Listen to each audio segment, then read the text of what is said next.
लोकपाल आणि लोकायुक्तासंबंधी झालेल्या निर्णयांबद्दल ज्येष्ठ समाजसेवक अण्णा हजारेंचं समाधान झालं असलं तरी कृषी मूल्य आयोगाला स्वायत्तता देण्याची आणि शेतकऱ्यांची इतर प्रश्नांवरती चर्चा अडली आहे। त्यामुळे अण्णा हजारेंचं उपोषण सोमवारीही सुरूच राहील आणि यासंबंधी केंद्र सरकारशी चर्चा करून आज पुन्हा चर्चा केली जाणार आहे। दरम्यान काल आलेल्या मंत्र्यांचा अभ्यास कमी आहे, अभ्यासू मंत्री यावेत, आता नुसती चर्चा करायला येऊ नका, ठोस उपायच घेऊन या। गिरीश महाजन आणि भामरे यांनी सांगितलं की चर्चा सकारात्मक झाली ते खोट आहे, ते जनतेची दिशाभूल करतायत। जोपर्यंत सकारात्मक चर्चा होत नाही तोपर्यंत उपोषण सोडणार नसल्याचं अण्णांनी सांगितलं। अण्णा हजारेंनी उपोषण मागे घेण्यासाठी राज्य सरकारचे प्रयत्न सुरू झालेत। मुख्यमंत्री फडणवीसांनी अण्णांच्या सहकार्यांनी दूरध्वनीवरून चर्चा केली आणि अण्णांनी उपोषण मागे घ्यावं अशी विनंती मुख्यमंत्र्यांनी केली।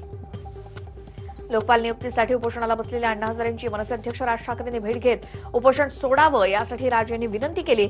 तर या नालायकांसाठी जीवाची बाजी लावू नका, आज जे कोणी सत्तेवर आहेत ते अण्णांमुळे असल्याचं राज ठाकरे म्हणाले।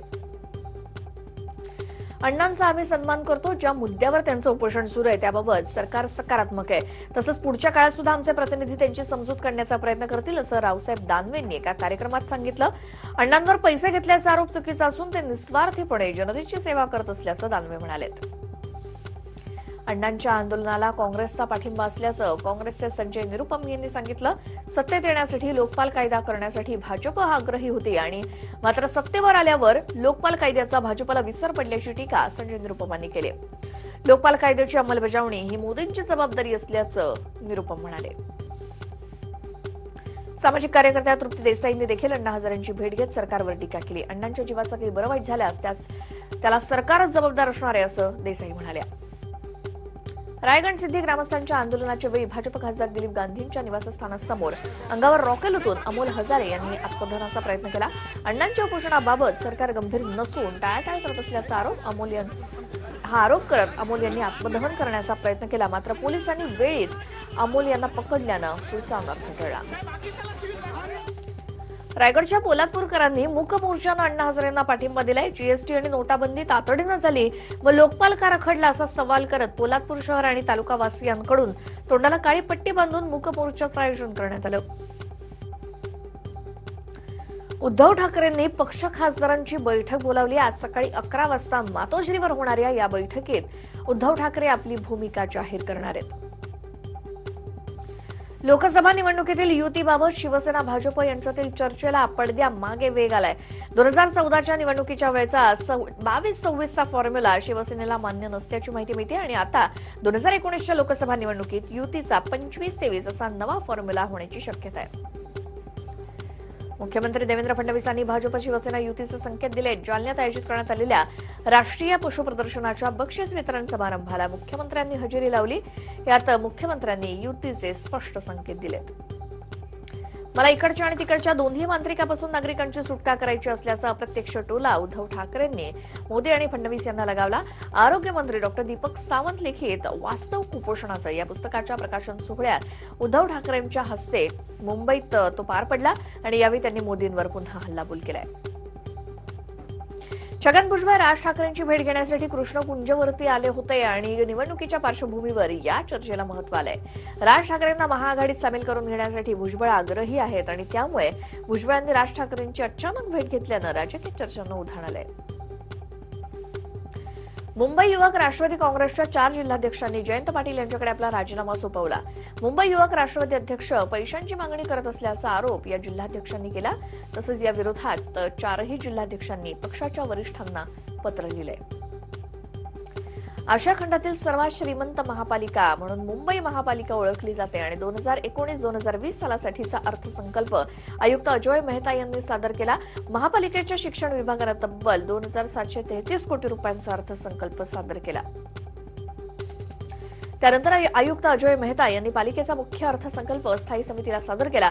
2019-20 या वर्षासाठी तब्बल 30,692 कोटी रुपयांचा अर्थसंकल्प मांडण्यात आला। आर्थिकदृष्ट्या मागास सवर्णांना 10% आरक्षण देण्याच्या निर्णयाला मंत्रिमंडळानं मंजुरी दिली, त्यामुळे आता राज्यात सवर्णांना आरक्षण मिळणार आहे। आधी स्वतःचं घर आणि कुटुंब सांभाळा मग देश सांभाळा असा सल्ला केंद्रीय मंत्री नितीन गडकरींनी कार्यकर्त्यांना दिला।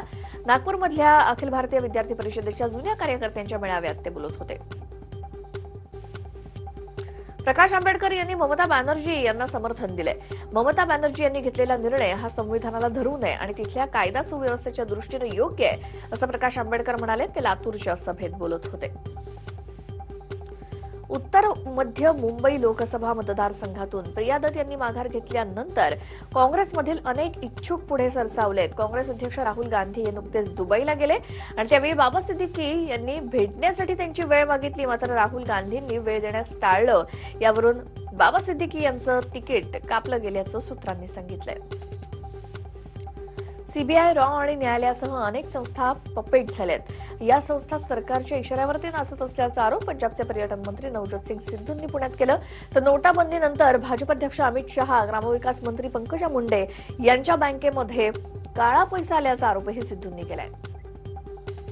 शहरी नक्षलवाद प्रकरणी प्राध्यापक आनंद तेलतुंबडे यांनी पुन्हा एकदा मुंबई उच्च न्यायालयात अटकपूर्व जामिनासाठी धाव घेतली.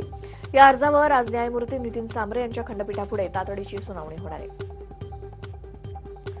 ज्या माणसानं सर्वाधिक शिक्षण घेऊन समाजसेवा केली त्या माणसाला गुन्हेगार ठरवण्याचा पोलिसांचा घाट असल्याचा आरोप डॉक्टर आनंद तेलतुंबडेंनी केलाय. मुंबईत त्यांनी पत्रकार परिषद घेऊन पोलिसांच्या अटकेवरती प्रश्न उपस्थित केले आणि पोलिसांनी अटक करून जी वागणूक दिली ती आयुष्यभर विसरू शकत नसल्याचंही तेलतुंबडे म्हणाले. 30व्या राज्यस्तरीय रस्ता सुरक्षा सप्ताहाला मोठ्या उत्साहात सुरुवात झाली. परिवहन मंत्री दिवाकर राऊत यांच्या उपस्थितीत या सप्ताहाला कालपासून सुरुवात झाली. रस्त्यावरील नियम पाळून जीव वाचवा असं आवाहन दिवाकर राऊत यांनी केलंय. पारदर्शकपणाचा आव आणत पिंपरी चिंचवड महापालिकेवर भाजपने एकाहाती सत्ता मिळवली, पण भाजपचा कारभार भ्रष्ट असल्याची शंका उपस्थित करणारं आणखी प्रकरण उघडकीस आलंय. महापालिकेचे कोट्यवधींची विकास कामं ठेकेदार आपसात रिंग करून कसे मिळवतात याचा पुरावा समोर आलाय आणि विरोधकांनी हा पुरावा थेट सभागृहात सादर केला. मुंबई पुणे एक्सप्रेस हायवे करता जमिनीचा योग्य मोबदला न दिल्यानं खोपोलीतील शेतकऱ्यांनी कोर्टात धाव घेतली. त्यानंतर कोर्टानं जिल्हाधिकाऱ्यांना शेतकऱ्यांना मोबदला देण्याचे आदेश दिले. मात्र तरीही मोबदला मिळाला नाही म्हणून कोर्टानं जिल्हाधिकारी कार्यालयावर जप्तीचे आदेश दिलेत. पंजाब नॅशनल बँक घोटाळा प्रकरणातील मुख्य आरोपी मेहुल चोक्सी याच्या हैदराबाद जेम्स कंपनीची पनवेल येथे असलेली 12 एकर जमीन ताब्यात घेण्यासंदर्भात पीएनबीनं नोटीस बजावली. ही जमीन आधी वाधव बिल्डरच्या मालकीची होती आणि चोक्सीनं काही वर्षांपूर्वी ती विकत घेतली होती. उल्हासनगरच्या कॅम्प नंबर 3 भागातील एका इमारतीच्या पहिल्या आणि दुसऱ्या मजल्याचा स्लॅब कोसळून रविवारी तिघांचा मृत्यू झाला. जिल्ह्याचे पालकमंत्री आणि सार्वजनिक बांधकाम मंत्री एकनाथ शिंदे यांनी सोमवारी घटनास्थळाला भेट दिली. यावेळी मृतांच्या आणि जखमींच्या कुटुंबियांना राज्य शासनाकडून आर्थिक मदत देण्याचं आश्वासन पालकमंत्र्यांनी दिलं. अलिबाग तालुक्यातल्या चरी इथे धावत्या कारनं अचानक पेट घेतला. कार चालकानं वेळीच सावधानता बाळगली आणि जीवितहानी टळली. जेएसडब्ल्यू कंपनीच्या अग्निशमन पथकानं 1.5 तासांच्या प्रयत्नानंतर आगीवरती नियंत्रण मिळवलं. मात्र या आगीत कार पूर्णपणे जळून खाक झाली. प्रवाशाला मारहाण करणाऱ्या रिक्षा चालकाला मनसे कार्यकर्त्यांनी मारहाण केल्याची घटना ताजी असतानाच आता डोंबिवलीत मनसे रिक्षा चालकांविरोधात आक्रमक झाले आणि गेल्या 4 दिवसात अनधिकृत रिक्षा चालकांना पोलिसांच्या हवाली केलं जात आहे. नाशिकमधल्या पवननगर परिसरात 2 गटात हाणामारी झाली. हाणामारीनंतर पवन सुरडकर या तरुणावरती धारदार शस्त्रानं हल्ला झाला. हल्ल्यात तरुण गंभीर जखमी झालाय. त्याच्यावर उपचार सुरू आहेत. पूर्व वैमनस्यातून हल्ला झाल्याची माहिती आहे. अकोला बाळापूरकडे जाणाऱ्या राष्ट्रीय महामार्गावरती हायड्रोजन पेरॉक्साईड केमिकल वाहून नेणारा टँकर उलटला आणि अपघात झाला. यात उलटलेल्या टँकरमधून धूर निघत असल्यानं नागरिकांमध्ये धावपळ झाली. टँकर चालकाचं नियंत्रण सुटलं आणि टँकर रस्त्यालगत असलेल्या शेतात जाऊन उलटला. मुंबईच्या दादर रेल्वे स्टेशनवरती मोबाईलच्या नादात एका जोडप्याला चक्क आपल्या 2.5 वर्षीय चिमुरड्याचाच विसर पडला. मोबाईलवर मग्न असलेल्या जोडप्याचा मुलगा हरवला आणि सुदैवानं जीआरपीच्या सतर्कतेमुळे हा मुलगा सापडला. नाशिकच्या कथडा भागातील भगवती नगरमध्ये 2 तरुणींनी रविवारी आत्महत्या करून आपली जीवनयात्रा संपवल्यानं परिसरात हळहळ व्यक्त होते. संजना हरगावकर आणि प्रिया पवार या दोघींनी राहत्या घरात गळफास घेऊन आत्महत्या केली. आईनं वांग्याची भाजी बनवून दिली नाही म्हणून दारुड्या मुलानं केलेल्या मारहाणीत आईचा मृत्यू झाला. या प्रकरणी पोलिसांनी दारुड्या मुलाला अटक केली आहे. वांग्याची भाजी करून दिली नाही म्हणून मनात राग धरत मिलिंद हिंगेनं आईला लाथाबुक्क्यानं मारहाण केली आणि तिच्या डोक्याला मार लागला आणि तिचा मृत्यू झालाय. वाशिम जिल्ह्यातल्या रिसोड तालुक्यातील चिचाबापेन इथल्या दत्ता पटाले यांच्या 3 एकरातील हरभरा सुडीला अज्ञात व्यक्तीनं आग लावली. या प्रकरणी पोलिसात तक्रार दिली असून घटनेचा शिरपूर पोलीस तपास करतायत. विदेशात नोकरी लावण्याच्या नावाखाली महाराष्ट्रातील शेतकरी कुटुंबातील 29च्या वर तरुणांची लाखो रुपयांची फसवणूक करण्यात आली। विरारमध्ये ऑफिस थाटून ही फसवणूक झाल्याचं उघड झालंय। याबाबत 7 जणांविरोधात विरार पोलीस ठाण्यात गुन्हा दाखल करण्यात आला असून यात 3 महिलांचाही समावेश आहे। या सध्या सगळे आरोपी फरार आहेत। नागपाडा पोलिसांनी कार चोरीच्या गुन्ह्यात एकाला अटक केली आणि हा आरोपी दुसऱ्याच्या गाडीमध्ये लिफ्ट मिळवायचा आणि OLX वरून गाडी विकणाऱ्या मालकाकडे जायचा। ही गाडी माझीच असल्याचं सांगत लिफ्ट देणाऱ्याला थांबवायचा तर ट्रायलच्या बहाण्यानं गाडी विकणाऱ्याची गाडी घेऊन पसार व्हायचा। याबाबत तक्रार दाखल होताच पोलिसांनी गुन्हेगाराला शोधून बेड्या ठोकल्यात। महाराष्ट्र, दिल्ली, गुजरात, गोवा इथल्या ATMच्या माध्यमातून बँकेला लुटणाऱ्या टोळीचा नागपाडा पोलिसांनी छडा लावला। 2 आरोपींना अटक केली। या चोरट्यांनी विविध खासगी आणि राष्ट्रीयकृत 14 बँकेतील कोट्यवधी रुपये लुटलेत। राज्य उत्पादन शुल्क विभागाच्या पथकानं मोलगी तालुका अक्कलकुवा इथे अवैधरित्या मद्य विक्री करणाऱ्या 6 जणांवर कारवाई करून 9,48,000 रुपयांचा मुद्देमाल जप्त केला। रत्नागिरी जिल्हा शल्य चिकित्सक डॉक्टर प्रल्हाद देवकरला लाचलुचपत विभागानं 15,000 रुपयांची लाच स्वीकारताना रंगेहात अटक केली। मेडिकल बिलावरती सही करण्यासाठी देवकरनं लाच मागितली होती। पुण्याच्या मुंडव्यातील केशवनगर परिसरात धुमाकूळ घालणाऱ्या बिबट्याला अखेर जेरबंद करण्यात आलं। आज सकाळी या बिबट्यानं 7 वर्षांच्या मुलाला पकडलं आणि त्याला वाचवण्यासाठी आलेल्या 3घांवर सुद्धा हल्ला केला। बिबट्यानं 4 ते 5 जणांवरती हल्ला केला। पुण्याच्या कात्रज प्राणी संग्रहालयातील वाघ बागीराम आणि वाघीण रिद्धीच्या 4 बछड्यांचं नामकरण करण्यात आलं। या 3 नर आणि 1 मादी जातीचा बछडा आहे आणि 4 महिन्यांपूर्वी या 4 गोंडस बछड्यांना या वाघिणीनं जन्म दिला। गुरु, आकाश, पौर्णिमा आणि सार्थक अशी या बछड्यांची नावं असून महापौर मुक्ता टिळक यांच्या उपस्थितीत नामकरणाचा कार्यक्रम पार पडला। विविध मागण्यांसाठी अखिल भारतीय किसान सभेनं नाशिकमध्ये शेतकऱ्यांची बैठक घेऊन पुन्हा एकदा आंदोलनाचं हत्यार उपसलंय। येत्या 20 फेब्रुवारीला नाशिकमधून शेतकरी आंदोलनाला सुरुवात करणार आहे। 27 फेब्रुवारीला शेतकऱ्यांचा मोर्चा मंत्रालयावरती धडकणार आहे। बारामतीत जानाई शिरसाई योजनेचा पाणी सोडण्याच्या मागणीसाठी उंटवडी कडेपठार इथल्या 2 शेतकरी टॉवरवरती चढले आणि जोपर्यंत शासनाकडून लेखी पत्र मिळत नाही तोपर्यंत खाली उतरणार नाही। जर कोणी जबरदस्ती करण्याचा प्रयत्न केला तर खाली उड्या मारून आत्महत्या करण्याचा पवित्रा या शेतकऱ्यांनी घेतला। कळवा, खारीगाव, विटावा भागात गेल्या अनेक दिवसांपासून पाणी टंचाईनं नागरिक हैराण झालेत। पाणी टंचाई दूर करावी या मागणीसाठी राष्ट्रवादी काँग्रेसनं जनआक्रोश मोर्चा काढला। आमदार जितेंद्र आव्हाड, शहराध्यक्ष आनंद परांजपे आणि विरोधी पक्षनेते मिलिंद पाटील यांच्या नेतृत्वाखाली आंदोलन केलं गेलं। अंबरनाथमधील पाणी प्रश्ना विरोधात शिवसेनेनं पाणी हक्क मोर्चा काढला। अपुरा पाणी पुरवठा, योग्य वितरण, जलकुंभ रिकामे पडल्यानं कृत्रिम पाणी टंचाई निर्माण झाली। त्यामुळे शिवसेनेसह नागरिकांनी एकत्रित येत महाराष्ट्र जीवन प्राधिकरणावरती मोर्चा काढला। भुसावळ शहरातील RMS कॉलनीतील नागरिकांना पाण्यासाठी वणवण फिरावं लागतंय। वारंवार तक्रार करून देखील प्रशासन लक्ष देत नसल्यानं प्रांताधिकारी कार्यालयासमोर रहिवाशांनी उपोषणाला सुरुवात केली। निर्णय लागल्याशिवाय मागे हटणार नाही असा पवित्रा उपोषणकर्त्यांनी घेतला। उत्तर प्रदेशातल्या अलीगडमध्ये हिंदुत्ववादी संघटनेनं महात्मा गांधींच्या प्रतिमेला गोळ्या झाडल्याच्या निषेधार्थ मुंबई काँग्रेसनं आझाद मैदानात आंदोलन केलं। हिंदू महासभेच्या मागे उत्तर प्रदेशचे मुख्यमंत्री योगी आदित्यनाथ असल्यानं त्यांच्यावर कारवाई होत नसल्याचा आरोप संजय निरुपमांनी केला। त्यांच्या विरोधात 7 फेब्रुवारीला मुंबईतल्या पोलीस ठाण्यात तक्रार देणार असल्याचं निरुपम म्हणाले। काँग्रेस नेत्या प्रियंका गांधींविरोधात सोशल मीडियावरून अश्लील मेसेजेस करणाऱ्या भाजप कार्यकर्त्याविरोधात वांद्रे पोलीस ठाण्यात तक्रार दाखल करण्यात आली आहे। महिला काँग्रेसनं आंदोलन करत FIR दाखल करण्याची मागणी केली। हॅथवे कंपनीनं केबल चालकांना केवळ 60% शेअर देण्याची तयारी दाखवली। मात्र 60% शेअर घेण्यास महाराष्ट्र नवनिर्माण सेना तयार नाही आणि त्यामुळे केबल चालक आणि मनसेच्या पदाधिकाऱ्यांनी कलिना इथल्या हॅथवेच्या कार्यालयाबाहेर मोर्चा काढला। मनसे पदाधिकारी आणि हॅथवेचे अधिकारी यांच्यात बैठक झाली। महापालिकेअंतर्गत अनधिकृत बांधकाम पाडण्याची कारवाई करत असताना एक मजूर गंभीर जखमी झाला। मात्र त्याला उपचारासाठी कंत्राटदाराकडून पैसे दिले जात नाहीत। घटनेला 1 महिना लोटला तरी पालिकेकडून गुन्हा दाखल करण्यात आला नाही। पालिकेनं बांधकाम पाडण्यासाठी अनधिकृत कंत्राट दिल्याचा आरोप मनसेनं केला। जखमी मजुराला तातडीनं नुकसान भरपाई देण्याची मागणी केली आहे।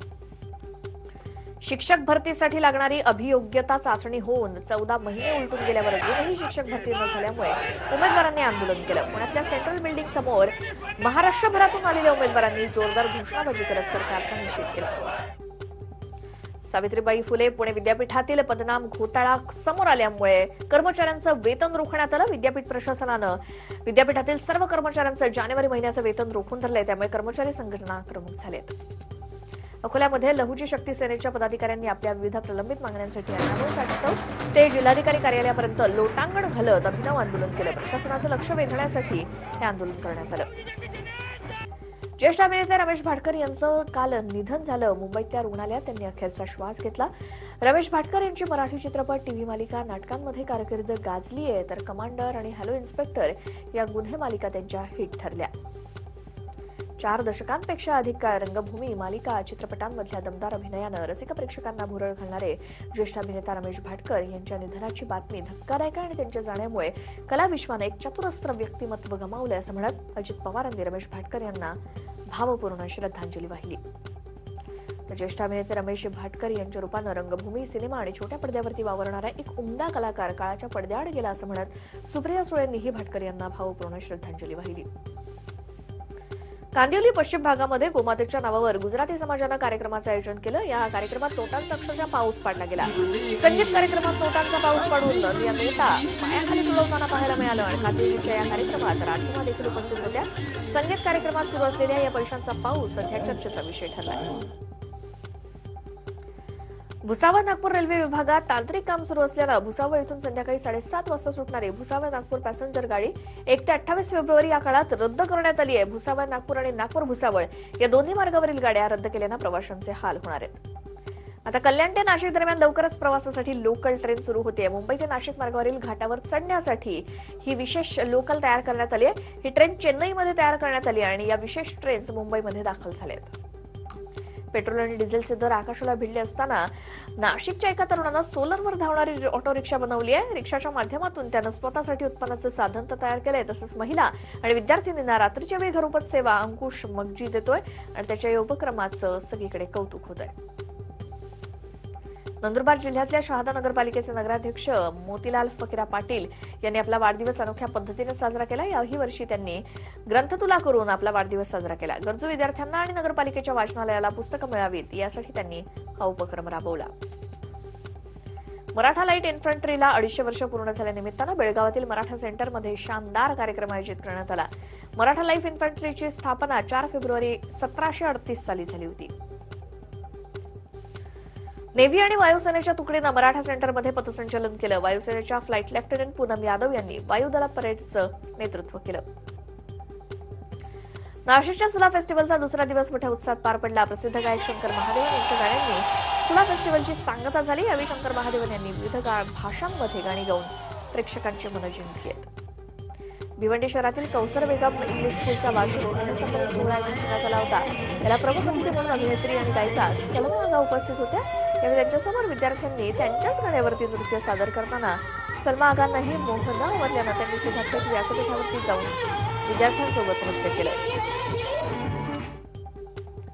मुंबईतील गुलाबी पाहुणे रोहित पक्षी म्हणजेच फ्लेमिंगोच्या संख्या आता 1,21,000 पर्यंत पोहोचली. यामध्ये लेझर फ्लेमिंगोची संख्या वाढली असून ग्रेटर फ्लेमिंगोची संख्या मात्र कमी झाली आहे. बॉम्बे नॅचरल हिस्ट्री सोसायटीनं जानेवारी 2019 मध्ये केलेल्या सर्वेक्षणात ही माहिती समोर आली. मागच्या कित्येक वर्ष पांढरा हत्ती अशी ओळख असलेल्या दादोजी कोंडदेव क्रीडागृहाची खऱ्या अर्थानं आता ओळख पुसली गेली आहे. मराठी कलाकारांचं सेलिब्रिटी लीग संपत नाही तोच या स्टेडियममध्ये IPL मध्ये सहभागी असलेल्या कोलकाता नाईट रायडर्सच्या खेळाडूंनी सराव सुरू केलाय.